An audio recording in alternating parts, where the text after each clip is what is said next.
Glória a Deus. Olha só, então nós estamos falando durante essas semanas, não temos slides. Durante essas semanas nós estamos falando estamos falando nessa série de mensagens sobre como estamos construindo a história da nossa vida. Olha só, nós começamos falando sobre qual história queremos contar no futuro. Qual história você quer contar no futuro? Espero que você não esteja dominado pela síndrome de Zeca Pagodinho. Deixa a vida me levar, a vida leva eu. Eu espero que você não esteja vacinado com essa vacina terrível. Não tem coisa pior do que dormir e acordar, dormir e acordar, dormir e acordar, sem propósito, sem objetivo. Sabe por que muitas pessoas vivem numa aflição profunda, vivem numa angústia, porque elas não encontram sentido para a sua vida. Elas acham que é acordar de manhã, escovar o dente, tomar um banho, tomar um café e trabalhar. Aí 11 horas da manhã, volta para casa, almoça, descansa, tira o tênis, o sapato, põe o pé para cima, dá uma descansada, meio-dia e meio, coloca o pé no tênis, o pé dentro do sapato de novo, vai para a empresa, bate cartão e fica lá até 5, 6 horas da tarde, e às vezes até às 10 da noite, dependendo do que o patrão pede, né? E aí vai embora para casa, chega em casa estressado, cansado, e diz para a mulher, não fala comigo que hoje foi terrível o dia. Aí toma um banho, aí janta, e aí vai dormir. Aí no outro dia espera o relógio despertar, acorda, escova o dente, toma banho, toma café, vai para a empresa. 11 horas da manhã, bate cartão, vem embora para casa, e aquele ciclo interminável de coisas sem sentido. Sem sentido. Porque, preste atenção, só viver, só acordar de manhã, não é dar sentido à sua vida. Entenda isso. É a força natural, é o movimento natural da vida.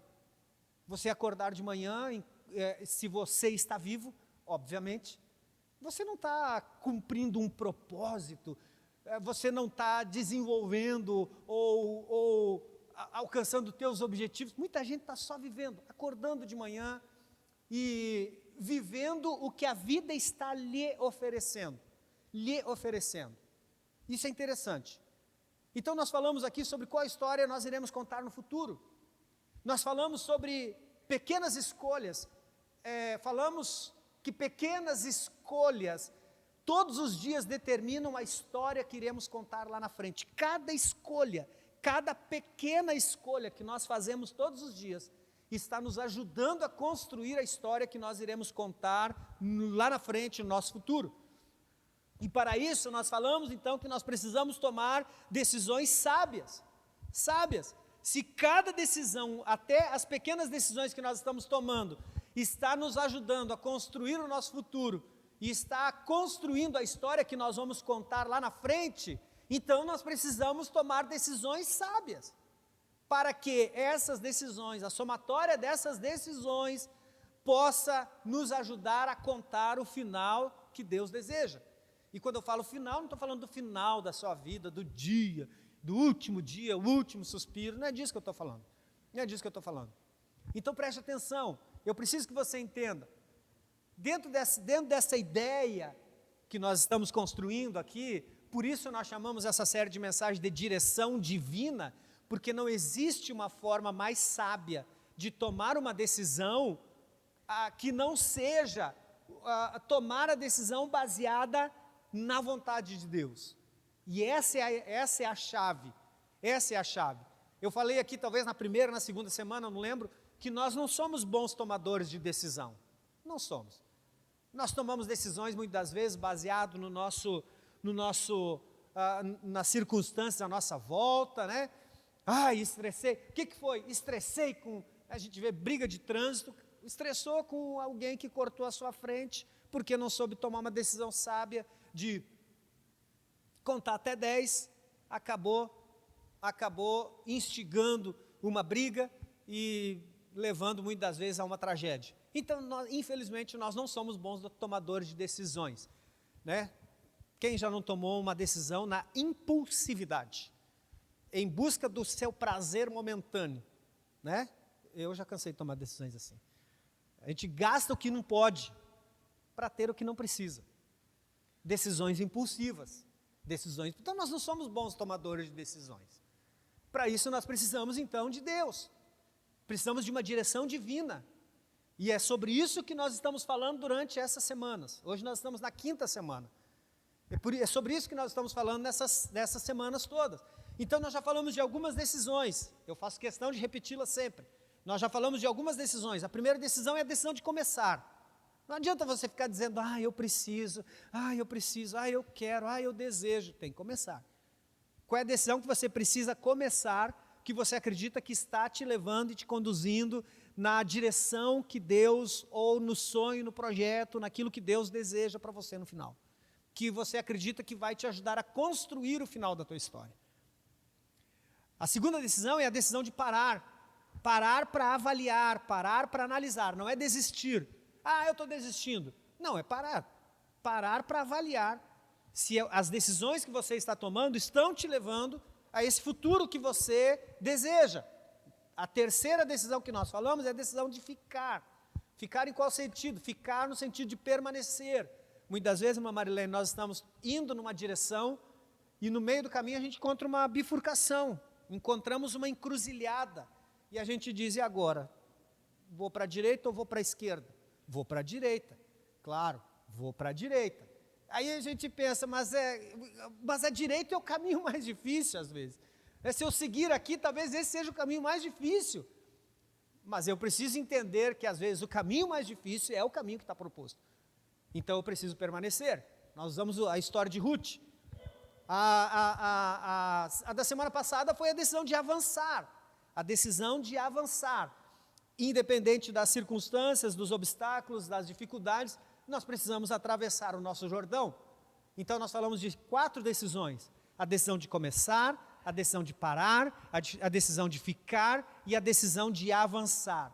E essas 3 últimas decisões, elas não estão diretamente relacionadas ou são decisões que envolvem exclusivamente a mim, tá? E a decisão de hoje é a decisão de servir. Preste atenção, a decisão de hoje é a decisão de servir. E o tema da nossa mensagem é: assuma o coração de servo. Então preste atenção, agora nós temos a 5ª decisão. Pastor, como que eu tomo essas decisões? Elas são decisões em sequência? Primeiro eu começo, depois eu paro? Não, você que sabe. Se você já começou algo na tua vida, você já começou algo, você precisa avaliar se isso que você já começou está te levando, vai te levar, vai continuar, está colaborando com esse futuro, com essa história final que você deseja contar. Se não, você precisa parar e avaliar. Se você parou e avaliou, é isso mesmo, por mais difícil que seja, você precisa permanecer nesse caminho até chegar lá. Então é você que vai avaliando as decisões. Qual decisão e em qual momento você está da tua vida. E essas decisões servem tanto para as decisões espirituais, emocionais, familiares, materiais, qualquer área da tua vida você pode aplicar qualquer uma dessas decisões. Você precisa avaliar o tempo que você está da tua vida. A decisão de hoje é a decisão de servir. A decisão de servir. Preste atenção, eu acredito que ninguém gosta de ser chamado de egoísta. Alguém gosta de ser chamado de egoísta? Ninguém gosta de ser chamado de egoísta. E preste atenção, talvez alguns até se ofendam, talvez seja até uma palavra muito ofensiva, mas nós não podemos negar, preste atenção, nós não podemos negar o fato de que o ser humano é naturalmente egoísta. Preste atenção, você já viu um pai ou uma mãe ensinando o seu filho a ser egoísta?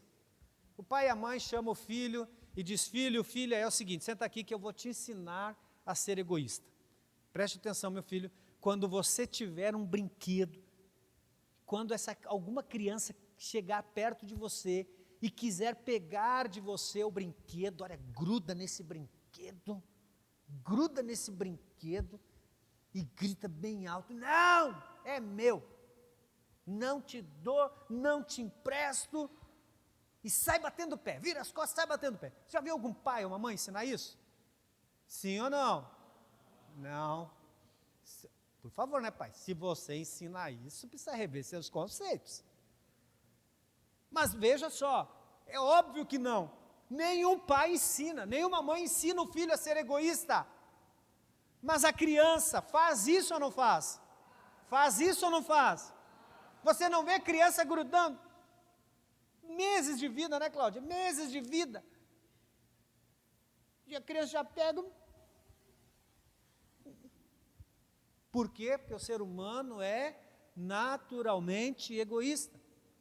Desde a infância é a minha bola, a minha boneca, o meu brinquedo, o meu pirulito, o meu pai, é minha mãe. É assim ou não é? Eu estou errado? Me ajuda aí. É assim ou não é? Quando crescemos, o discurso muda. Agora já não é mais o meu brinquedo. Agora, as minhas preocupações. Eu já tenho as minhas preocupações. Quando a gente cresce, o que começa? Eu já tenho as minhas necessidades, os meus problemas. Presta atenção, nós vamos crescendo e já... esse é o meu jeito. Vai te catar com o teu jeito, rapaz. Esse é o meu jeito. Presta atenção. Ou quem sabe, tem que ser como eu quero. Tem que ser como eu gosto. Veja que a nossa cultura é tudo sobre mim. Quem gosta de ser chamado de egoísta? Ninguém, né? Mas somos ou não somos? Olha os pecadores aí. Tem gente que falou. Vamos ver até o final. Segura aí, campeão. Somos. Ninguém gosta de ser chamado de egoísta. É ofensivo, imagina. A pessoa está assim, é meu. Você fala egoísta. Não sou. Não te dou. Seu egoísta. Não sou. Olha que interessante isso aqui. Muitas das vezes nós não percebemos. É sutil. Mas quem nos governa, quem está no centro da nossa vida, somos nós mesmos. Nós mesmos. E eu estou falando num ambiente cristão, onde talvez nem precisasse mais ser tratado sobre isso. Talvez eu nem precisasse ouvir sobre isso. E eu quero te dizer que eu não estou aqui falando de você. Mas preste atenção, sem perceber, muitas das vezes, nós esquecemos de olhar para dentro de nós, para perceber que quem está governando a nossa vida somos nós mesmos. Exatamente com as minhas, é o meu jeito. Pois é, mas presta atenção, não, mas é o meu jeito. Não, mas eu sempre fui assim. Se não for do meu jeito, eu não quero. Eu já tenho, mas pastor, você fica falando que a gente tem que se preocupar com os outros. Eu já tenho, as minhas preocupações. Eu lá tenho tempo de me preocupar com os outros. Deixa eu te dizer, isso tem um nome. Isso tem um nome. Qual é o nome? Egoísmo. Egoísmo. Por muitas vezes, entendemos que servir, e só a palavra servir já arrepia, já dá urticária em muita gente, né? Mas presta atenção, nós precisamos entender, e sim, precisamos entender, que servir as pessoas não é algo que nos ocorre com naturalidade. A gente sabe disso. Lembra que eu falei no começo? A natureza humana, o ser humano é egoísta por natureza. Pastor, então justifica. Não justifica, sabe por quê? Jesus diz no Evangelho de João, capítulo 3, versículo 13, é necessário nascer de novo. Por isso Jesus diz, é necessário nascer de novo. A velha natureza precisa morrer. E a nova natureza precisa nascer. Então, quando nós olhamos para a natureza humana, quando nós olhamos para o ser humano na sua essência, na sua natureza caída, ele é naturalmente egoísta. Mas o novo, o nascido de novo, precisa ter a nova natureza, a natureza de Cristo. E qual é a natureza de Cristo? Ele disse: o Filho do Homem não veio para ser servido, mas para servir. Preste atenção, preste atenção. Essa natureza humana, essa raiz, essa natureza humana, esse ser humano caído, essa natureza sempre vai estar dentro de nós. Por isso que às vezes crente de verdade entra em crise, crente de verdade entra em crise. O crente de verdade, quando ele peca, Alessandro, ele entra em crise. Por quê? Porque ele reconhece, ele sabe que o tipo de vida, ou aquilo que ele fez, não condiz com a nova natureza. Foi uma oportunidade, uma brecha que ele deu para a velha natureza, para o velho homem. Agora o crente, quando ele vive, o crente, o que eu estou falando? O crente. Existe uma grande diferença. Mas o crente, quando vive na prática, tem crente que vive na prática do pecado. Ele está, a vida dele, ele nem não se incomoda com nada. Ele não se incomoda com as coisas erradas que ele está praticando. Exatamente por quê? Porque ele pode ter se convertido à religião, ele pode ter se convertido ao ambiente, ele pode ter se convertido a uma denominação, mas não se converteu a Cristo. Porque quando ele se converte a Cristo, ele entende que as palavras do apóstolo Paulo, não mais vivo eu, mas Cristo vive em mim. E se Cristo vive em mim, o reflexo da minha vida é Cristo. As minhas atitudes representam, demonstram Cristo. Mostram Cristo para as pessoas. Agora o crente, o cristão, o discípulo de Cristo, quando ele peca, ele se constrange. Ele se incomoda. Porque ele sabe que aquele não é o padrão de vida que Cristo estabeleceu, que a nova natureza estabeleceu para ele. Então preste atenção, eu estou falando que o ser humano, olha só, eu estou falando que o ser humano é por natureza egoísta. A natureza caída, o ser humano, a natureza carnal. Porque, preste atenção, não é que você deixa de não ter mais vontade de fazer coisa errada. Não é que você não tem mais vontade de fazer as coisas que desagradam a Deus.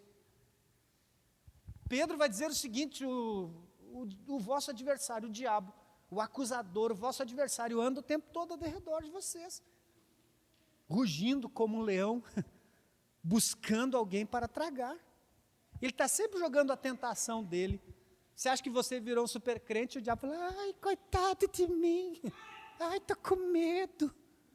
Não, ele vai sempre continuar jogando as iscas dele. Morde quem quer. Morde quem quer. Então preste atenção, a natureza humana, ela ainda existe. Mas ela está subjugada à nova natureza. Ela está submissa a esse novo nascimento. Se você é nascido de novo, as tuas ações e as tuas práticas condizem não mais com o homem morto, mas condizem agora com o homem vivo. E que homem vivo é esse? O novo homem em Cristo Jesus.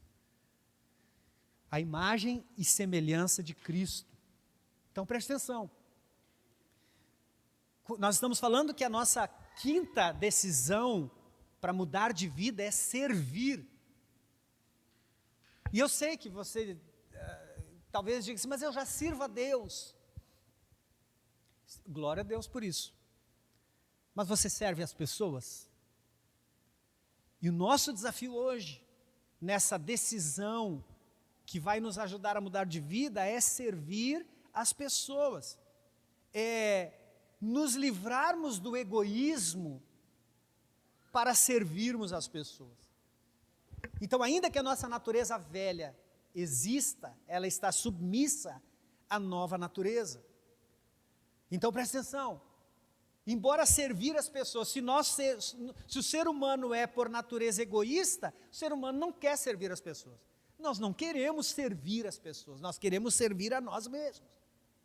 Tanto que é meu, tudo é meu. Tudo é meu. Antes era minha bola, meu brinquedo, meu pirulito, agora é a minha vida.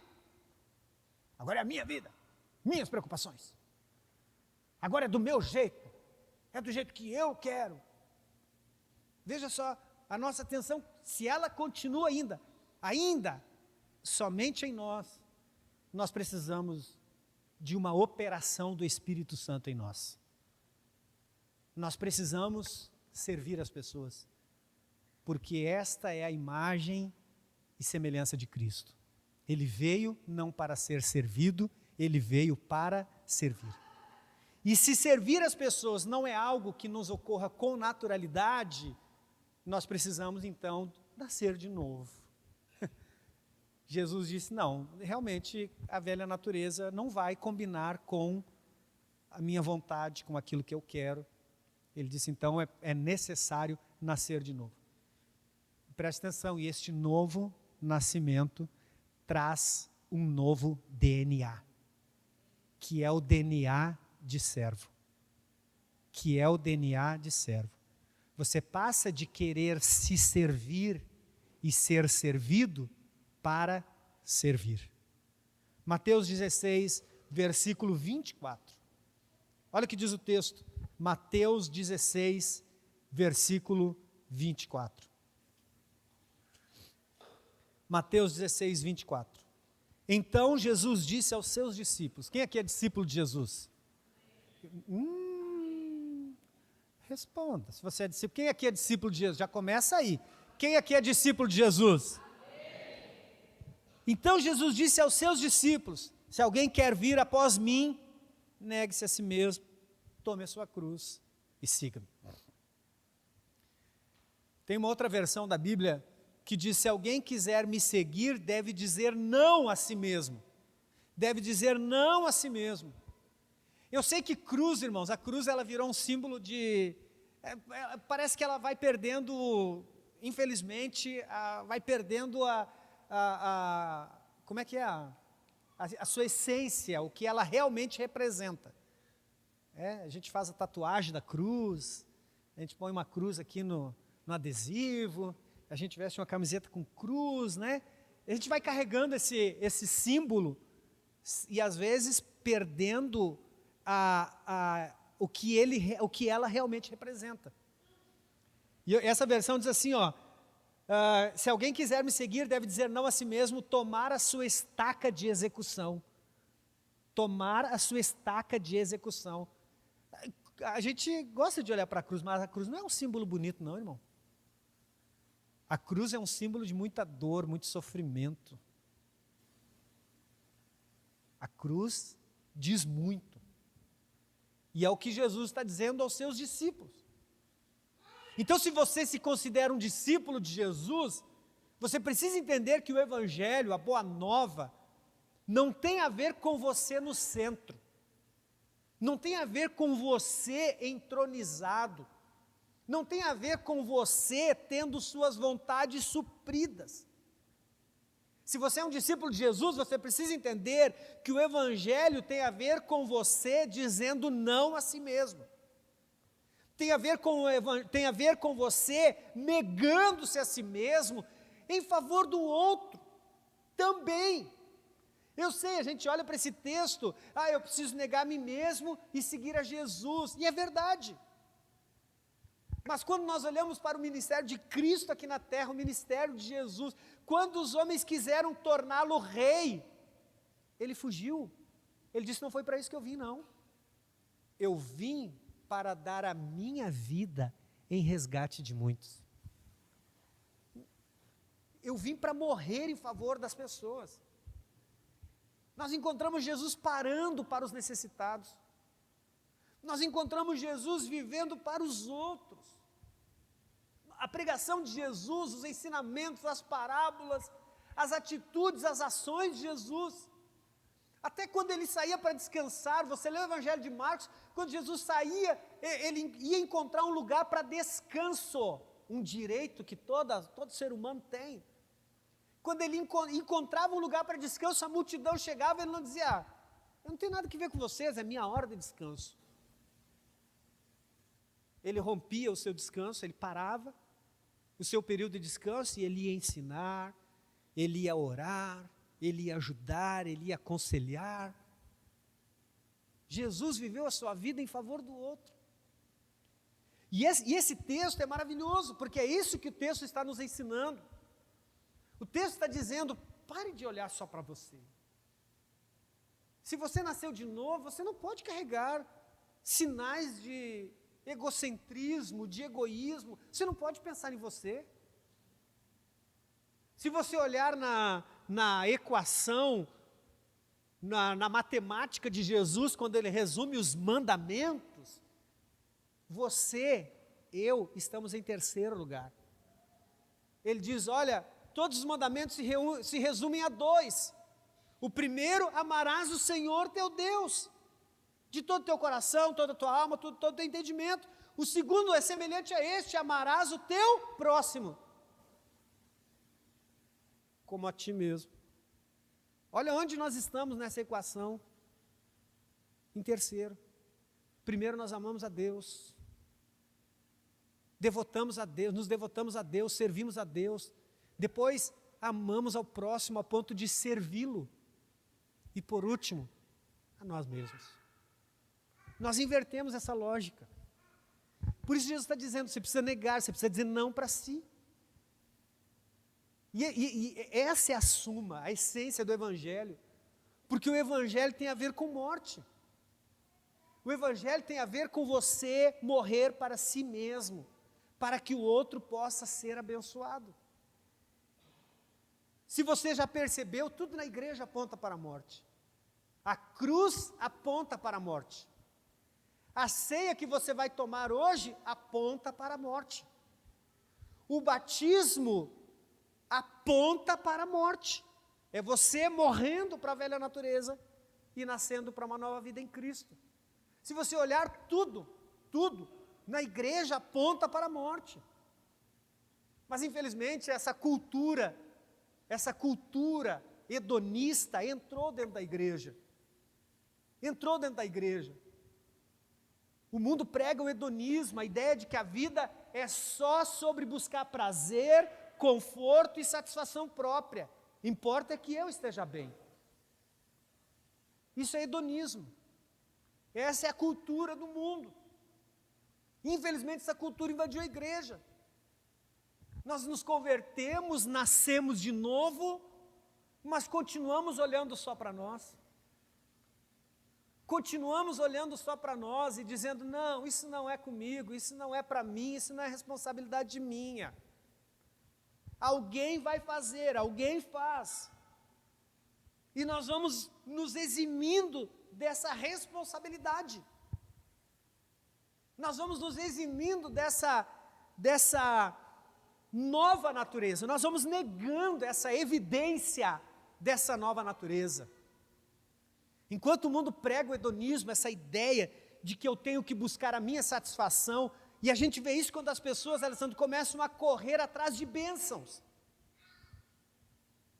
Se elas chegam na igreja e a igreja não atende a sua necessidade, ela vai procurar outra, que atenda à sua necessidade. As pessoas estão sempre buscando atendimento para a sua necessidade.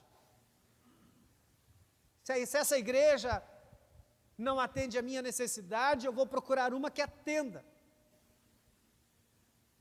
Enquanto que o Evangelho nos chama para algo muito maior.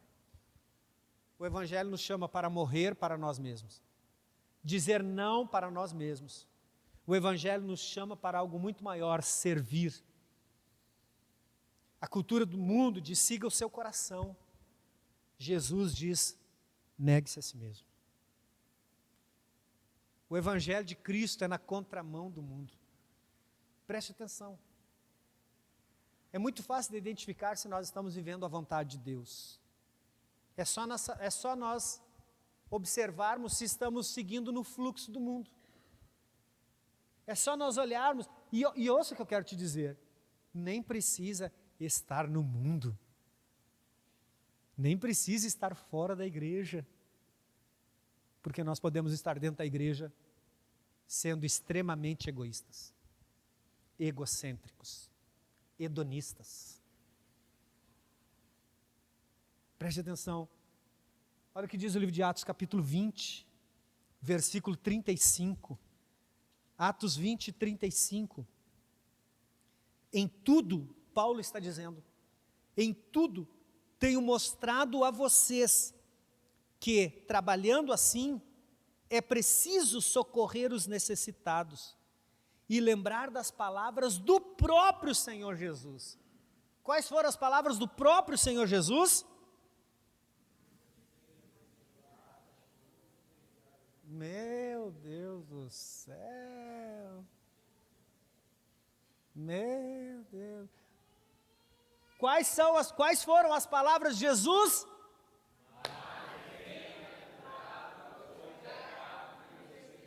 Mais bem-aventurada coisa é dar do que receber. Em outra versão diz, mais bem-aventurado é dar do que receber. Que palavra extraordinária, Jesus está dizendo, a coisa mais importante é você parar de olhar para você e te colocar em primeiro lugar. Olha o que Jesus está dizendo, esse é um dos princípios mais revolucionários do reino de Deus, tanto que Paulo vai citar como palavras de Jesus. Não é interessante isso? Esse é o antídoto, esse versículo é o antídoto direto contra o egoísmo. Se você quer romper, se você quer vencer essa natureza humana caída, que embora você, como nascido de novo, ainda tem muito evidente na tua vida, e a evidência de que você é egoísta é quando você não serve ao próximo, é quando você não se dedica ao próximo, é quando você acha que as tuas necessidades estão acima da necessidade do próximo. Então, se você quer um antídoto contra o egoísmo, contra o egocentrismo, contra o hedonismo, é praticar o serviço, é praticar o servir, é se levantar, é dispor-se a servir. Esse texto está nos dizendo o seguinte, nós fomos chamados para sermos doadores e não consumidores espirituais. Deus nos chamou para atuarmos como colaboradores espirituais. O texto vai dizer que nós somos abençoados quando abençoamos, nós recebemos quando damos. Irmãos, é preciso uma mudança de mente, pois é quando a nossa mente muda de consumidor espiritual para colaborador espiritual que tudo se transforma. É quando nós deixamos de olhar só para nós mesmos. É quando nós deixamos de correr em busca daquilo que a igreja pode fazer por mim, que as pessoas podem fazer por mim. E ouça o que eu vou te dizer, não adianta você se esconder atrás dessa ideia de que eu não peço nada para ninguém, egoísta. Não tem diferença.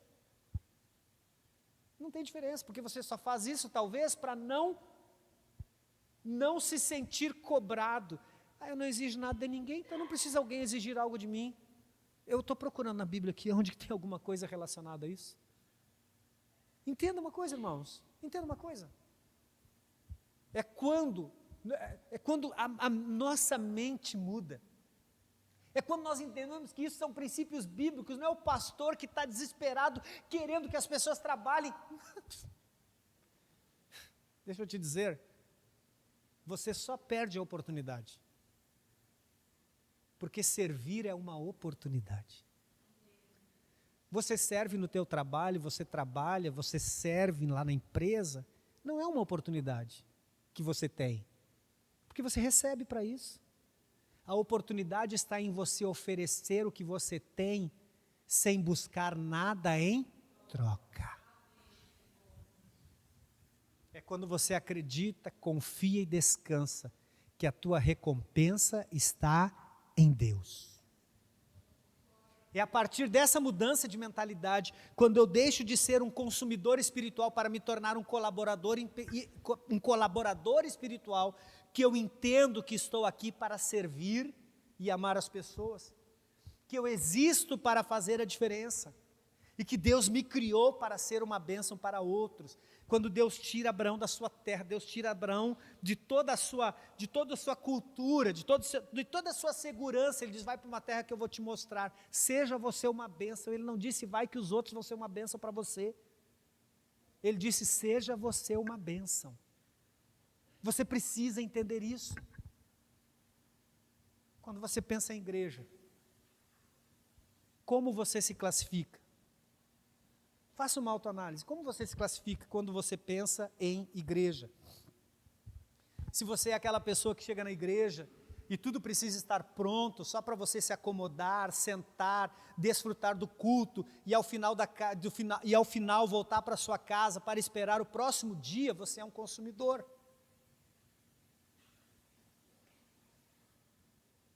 Se você, pai e mãe, chega aqui na igreja com seu filho e diz para as tias do Kids se virem, mas você nunca foi lá na salinha, nunca conversou com elas e perguntou, está precisando de alguma coisa? Ou quando você sai daqui emburrado, não é capaz de agradecer as pessoas que voluntariamente estão lá se desdobrando, dando o seu melhor, para que você possa estar aqui sentado, ouvindo, você não é capaz de dizer, muito obrigado, você acha que é obrigação deles. Você sai do culto, nem olha para os diáconos, para as diaconisas, dá um abraço neles, porque você acha que é obrigação deles, você é um consumidor. Você é um consumidor. Mas se você é aquela pessoa que põe seus dons à disposição, convida pessoas para virem à igreja, é fiel na oração, dizima com fidelidade, oferta com regularidade e serve com paixão, então você é um doador. Entenda que eu não estou aqui apontando o dedo. Eu sei que a mensagem às vezes é pesada, e eu entendo.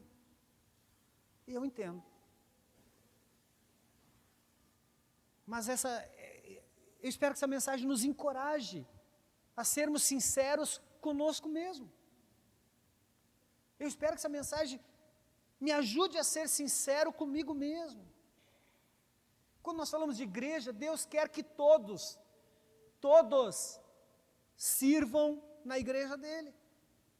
Então, se você é membro da igreja local, mas você não está servindo, significa que alguma coisa não está sendo feita. Sabe por quê? Porque Deus deu dons a todos.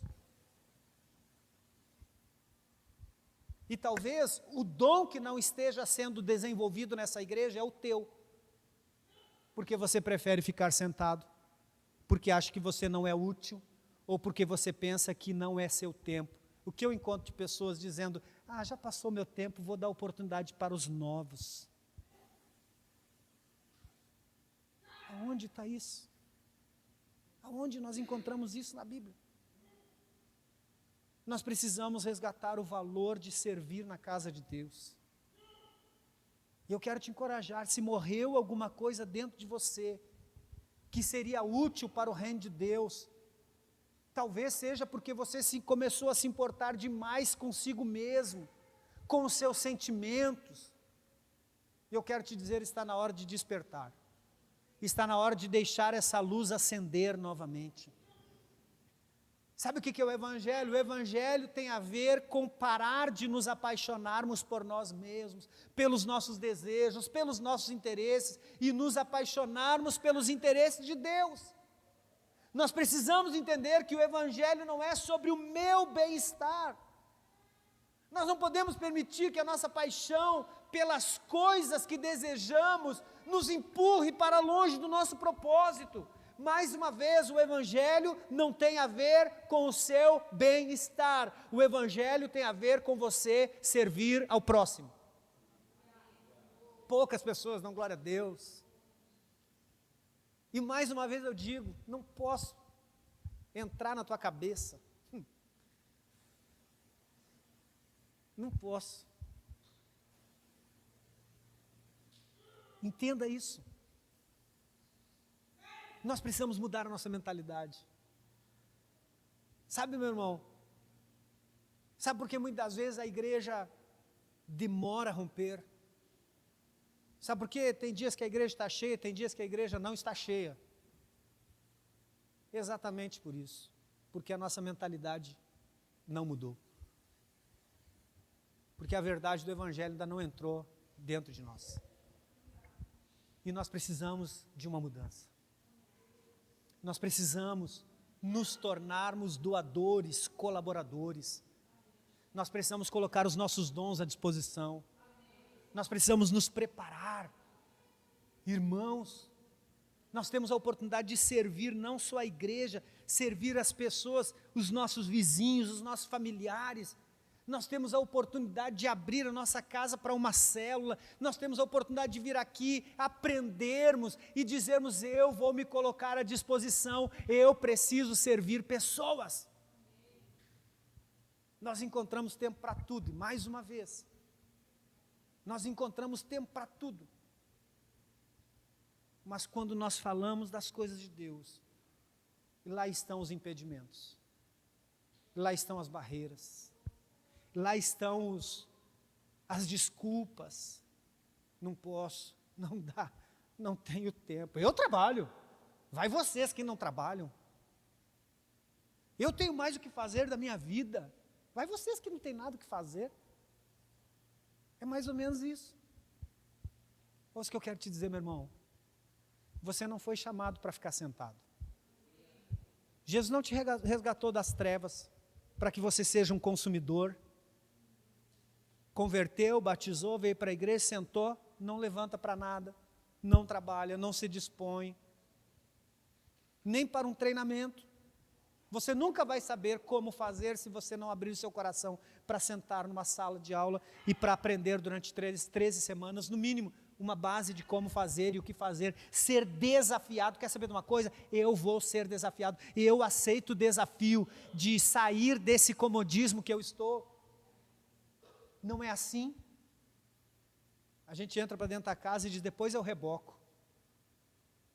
Passa 6 meses, 1 ano, 2 anos, 10 anos, mas a acomodação por causa do teto. Já tem o teto, já tem um teto, e o reboco fica. Nós somos profissionais nessa área, de não aceitarmos sermos desafiados, de não aceitarmos, de não entendermos que existe muito mais. Você não nasceu para você. Nós precisamos entender isso. Jesus não te salvou porque Ele quer te levar para o céu. Ele te salvou porque Ele quer levar muitos outros que você conhece para o céu. Teus colegas de trabalho, teus familiares, teus amigos, pessoas que estão próximas a você. Ai, pastor, mas é que eu não sei falar. Então, vem para a escola de líderes. Vem para a escola de líderes. Preste atenção. Hoje eu quero orar com você. Pedir o pessoal subir. Hoje eu quero orar com você. E eu quero desafiar você. Nessa oração a olhar. Eu queria que você primeiro respondesse para você mesmo.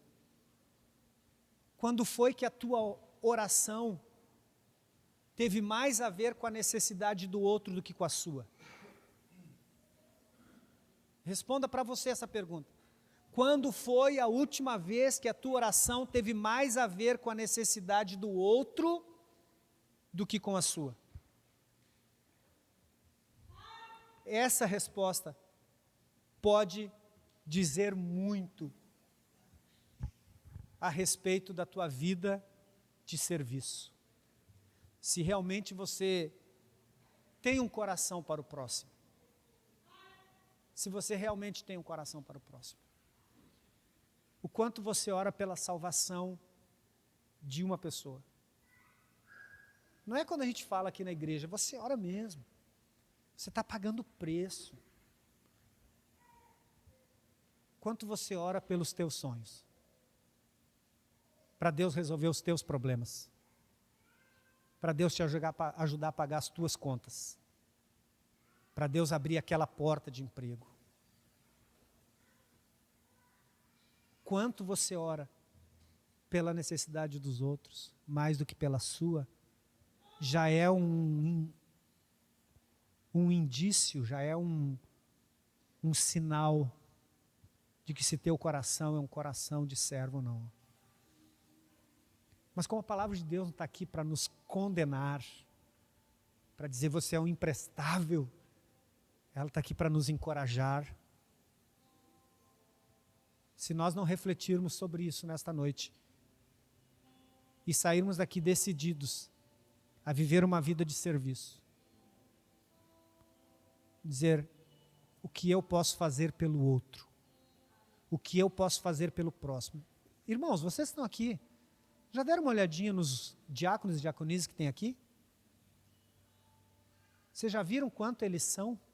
Vocês já viram que eles não sentam? E sabe por quê? Porque outros não se levantam. Eles não sentam porque outros não se levantam. E eles não podem deixar a igreja, a Deus dará. Eles não podem deixar a igreja de qualquer jeito, então eles se sacrificam. Você já parou para pensar nisso? Como está o teu coração?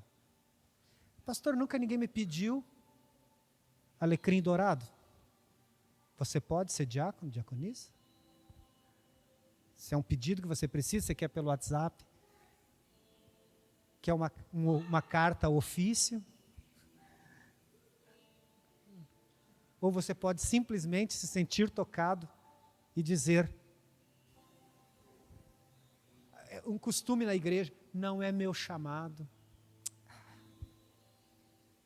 Teu chamado é servir, o meu chamado é servir. Nós fomos chamados para servir. Fomos chamados para servir. E se for para servir lá, como diácono, diaconisa, abrindo porta, fechando porta, trazendo um copo com água, indo lá acompanhar uma criança que vai no banheiro, não importa, você está servindo. Talvez não seja aonde ainda Deus quer te levar, mas é o começo.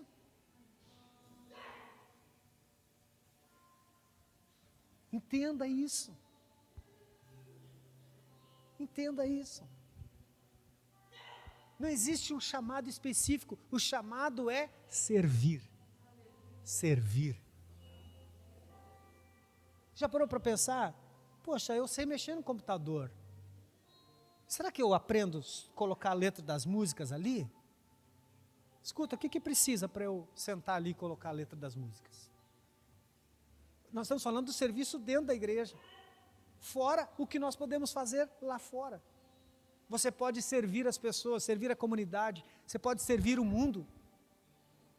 Você pode abrir a sua casa para ser uma célula. Eu vou insistir nisso, porque nós não vamos fugir dessa visão. Você pode se tornar um líder de célula se você não quer abrir a sua casa. Mas se você não quer ser um líder de célula, você pode vir aqui aprender e impregnar esses conceitos, esses princípios dentro do teu coração para ir ajudar em uma célula que já está funcionando.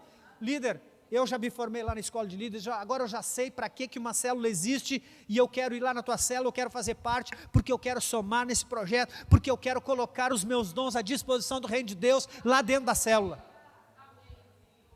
Mas precisa vir para a escola de líderes?